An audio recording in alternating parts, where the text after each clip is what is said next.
તો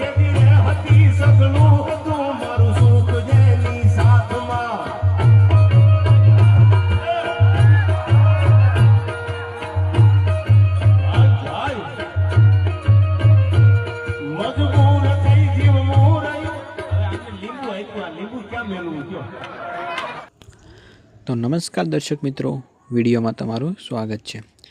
મિત્રો, જ્યારે દેવાયત ખવડનો પ્રોગ્રામ શરૂ હતો ત્યારે અચાનક એક દાદા સ્ટેજ ઉપર આવે છે અને દેવાયત ખવડને હાથમાં લીંબુ આપે છે। હવે મિત્રો, આ દાદાએ લીંબુ શા માટે દેવાયત ખવડને આપ્યું એ તમે મિત્રો જાણવું હોય તો મિત્રો આ સૌપ્રથમ તો તમે આખો વિડીયો જોઈ લો।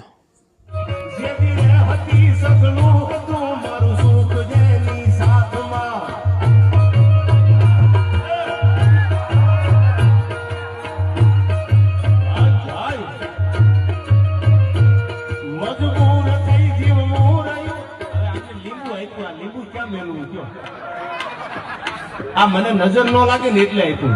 હા, હવે મને ખબર પડી ગયો એટલો બધો હેન્ડસમ છે યાર।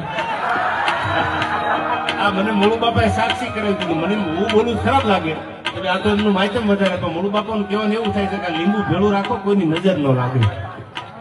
હા, સાચી વાત કરી મોળુ બાપા। હા, એક બે રાખે છે, મને આપ્યું કે મને કોઈની નજર ન લાગે એટલે એક લીંબુ હું રાખું છું। હા, એ કાંઈ નહીં રાખે છે। મૂળ બાપાનું કહેવાનું એવું થાય છે કે મને કોઈની નજર ન લાગવી પડે। હા, ભાઈબંધને પેલા જો આ લીંબુ કાંઈ સાચવી નાખી, પાકું પાકું, નજર કોઈની લાગે નહીં યાર। નજર મોઢે લાગી રાજા થોડે બની।